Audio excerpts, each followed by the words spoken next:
Ya, hari ini saya mendapat cukup banyak ya masukan baik dari DPRD, dari Dinas Pendidikan, dari pakar, termasuk dari sekolah. Kita harus mengakui bahwa cita-cita kita untuk Indonesia emas yang kuncinya ada pendidikan, problemnya ternyata semua sepakat ada di masalah tata kelola, terutama terkait dengan guru, kesejahteraan guru, perlindungan guru, dan penataan ini nampaknya betul-betul butuh sinkronisasi.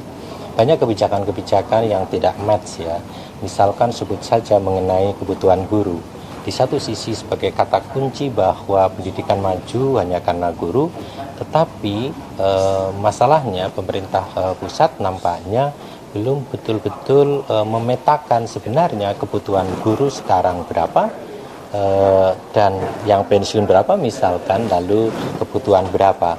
Baru bicara kebutuhan yang ada saja sampai saat ini belum bisa terpenuhi dengan baik. Lalu muncul kebijakan akan memberhentikan. Di sisi lain tidak diikuti dengan kebijakan kami akan mengangkat. Mestinya kan begitu kalau mau ada sinkronisasi.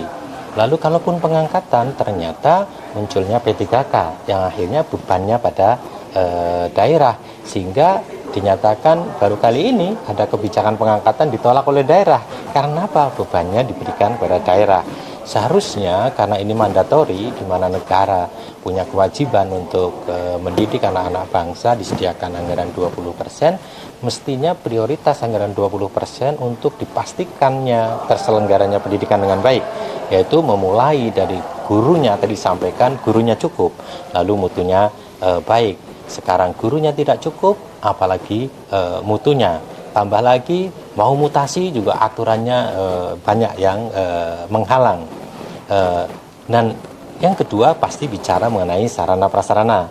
Tadi juga disampaikan oleh Kementerian Agama betapa tidak adilnya di Kementerian Pendidikan sekarang dapat fasilitasi misalkan satu TV besar ya, di Kementerian Agama belum. Ini juga tidak sinkron. Jadi kenapa mesti berbeda? Lebih lagi tadi bicara mengenai masalah kebutuhan guru di Kementerian Agama juga sebenarnya sama, tetapi di mereka kebanyakan karena sekolah swasta problemnya lebih berbeda, di mana dibayar mereka dengan yang tadi disebut ya semampunya. Di sisi lain akan menjadi ada sedikit tambahan melalui tunjangan profesi, tapi sertifikasi untuk guru swasta juga terhambat dan tidak ada impasing. Maka tadi Prof. Ibnu nampaknya ini carut marut seperti ini kuncinya hanya satu, adalah politik hukum pendidikan harus benar-benar ditegakkan sesuai dengan tujuan pendidikan kita, dan mulailah dari apa yang seharusnya dibutuhkan. Misalkan pendidikan maju kuncinya mesti kecukupan guru gitu ya. Lalu yang kedua kesejahteraan guru, yang ketiga perlindungan guru, mestinya yang keempat fasilitas. Tapi faktanya itu diabaikan dan sampai saat ini carut marut. Belum lagi mengenai tata kelola yang lain, diantaranya adalah bagaimana tadi ya tata kelola kepala sekolah, pengawas. Sekarang pengangkatannya susah dengan berbagai aturan yang membelenggu. Di sisi lain ada batasan untuk periodisasi. Jadi ini problem. Pengawas apalagi sekarang ya jumlahnya sudah hampir habis. Belum lagi masalah-masalah yang saya kira membelenggu. Tapi menurut saya yang paling penting antara pusat dan daerah harusnya sekarang punya kesepakatan bahwa pendidikan ini mandatori yang harus dilaksanakan oleh negara ini sebagai kewajiban negara sebagaimana amanat undang-undang. Dan itu harus di-breakdown apa dulu. Jadi jangan mendahulukan yang lain. Oke, ada setuju MBG itu penting, tapi bagi mereka yang butuh saja. Tapi yang kedua, masih ada yang lebih penting, yaitu pendidikan bagus itu justru pemenuhan guru dan kesejahteraan gurunya. Baru nanti berangkat ke MBG. Jangan dibalik, katakanlah MBG dipenuhi, tetapi gurunya tidak dipenuhi. Bahkan pemenuhan guru akhirnya dengan cara-cara yang menurut hemat saya tadi kita tangkap akhirnya dengan pengangkatan guru honorer, bahkan paruh waktu yang digaji oleh pemerintah dengan mohon maaf ya, dengan tidak wajar untuk seorang guru jauh di bawah tukang cuci ompreng katakanlah di MBG, maka ini menjadi kebijakan yang dirasa kebalik-balik gitu. Nah, inilah yang saya kira harus diluruskan dan politik hukumnya harus ditegakkan secara atau dirancang dan ditegakkan secara baik. Menurut saya itu ya yang utama ya hari ini. Jadi aspirasinya akan bicara di pusat. Iya betul ya. Kami sekarang ya kemarin sudah kami diskusi di provinsi, sekarang di daerah lebih tajam lagi, bahkan ngeri betul dengan rencana pemerintah melalui Permendik Dasmen ya nomor 7 itu yang nanti akan menghentikan tapi belum ada solusi. Itu saja tadi disampaikan ya, ada masih kurang.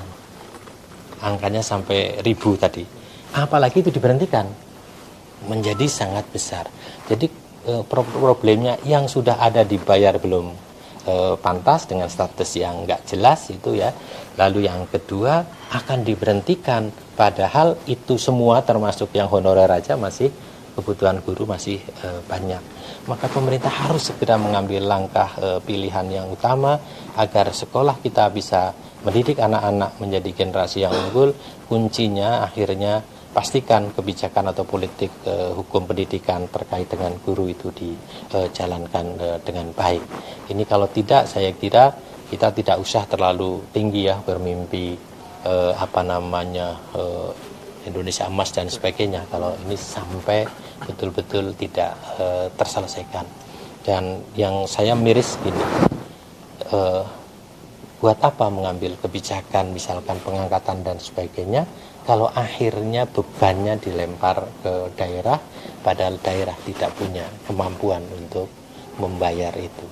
Dan bahkan di kesempatan yang lain saya pernah mengingatkan juga pada pemerintah harus adil, di mana di satu posisi memaksa perusahaan swasta atau sebut saja pabrik dan sebagainya untuk membayar pegawainya, tenaga kerjanya dengan upah minimum, dengan THR, kalau tidak diancam. Di sisi lain pemerintah mempekerjakan guru dan tenaga pendidikan atau pegawai yang lain yang kemarin misalkan contoh paruh waktu tidak dibayar dengan standar, tidak memberi standar, dia hanya sesuai kemampuan, itu kan nggak ada standar. Maka di Kabupaten Banyumas tadi ada yang 700.000, tapi ada yang lain ada yang 500.000. Tapi ada daerah lain yang kuat seperti Kota Semarang, upah minimum, provinsi upah minimum, itu kan nggak ada standarnya. THR ada yang ngasih, provinsi ngasih, tapi kabupaten banyak yang nggak ngasih. Yang tadi ada celetukan, sampai akhirnya guru-guru yang lain suruh iuran untuk memberikan THR kepada guru Yata Bakti dan guru-guru paruh waktu.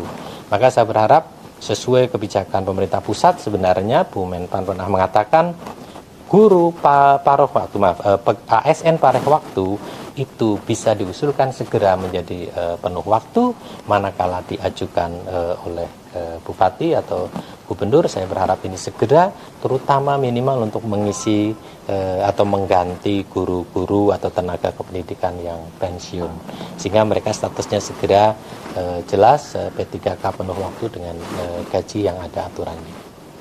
Itu Mas. Ya. Terima kasih. Ya.